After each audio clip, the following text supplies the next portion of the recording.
रामायण का रावण केवल एक राक्षस नहीं था, बल्कि वह अपने समय का अत्यंत विद्वान, शक्तिशाली योद्धा, महान तपस्वी और कुशल शासक भी था। परंतु उसके जीवन के कर्म यह सिद्ध करते हैं कि जब ज्ञान और शक्ति धर्म से अलग हो जाते हैं तो उनका परिणाम विनाश होता है।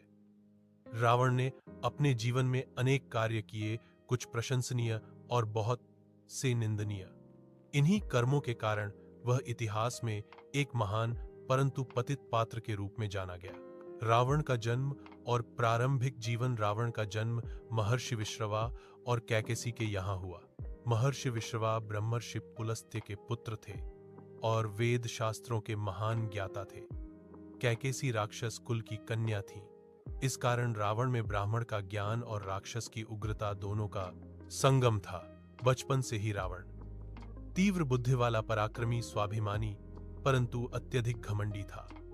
उसे यह विश्वास था कि वह संसार का सबसे शक्तिशाली व्यक्ति बनेगा।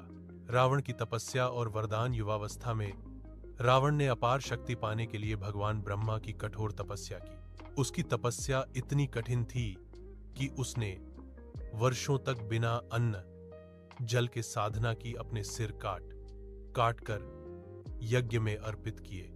ब्रह्मा जी उसकी तपस्या से प्रसन्न हुए और उसे वरदान दिया कि देवता, दानव, नाग, गंधर्व और यक्ष उसे मार नहीं सकते। उसे अपार बल, विद्या और दीर्घायु प्राप्त होगी। यही रावण की सबसे बड़ी भूल हुई। उसने मनुष्य से मृत्यु का वरदान नहीं मांगा, क्योंकि वह मनुष्य को तुच्छ समझता था। लंका पर अधिकार और शासन वरदान पाकर रावण ने अपने सौतेले भाई कुबेर को पराजित कर स्वर्ण लंका पर अधिकार कर लिया। लंका उस समय संसार की सबसे समृद्ध नगरी थी। रावण लंका में भव्य महलों का निर्माण करवाता, पुष्पक विमान का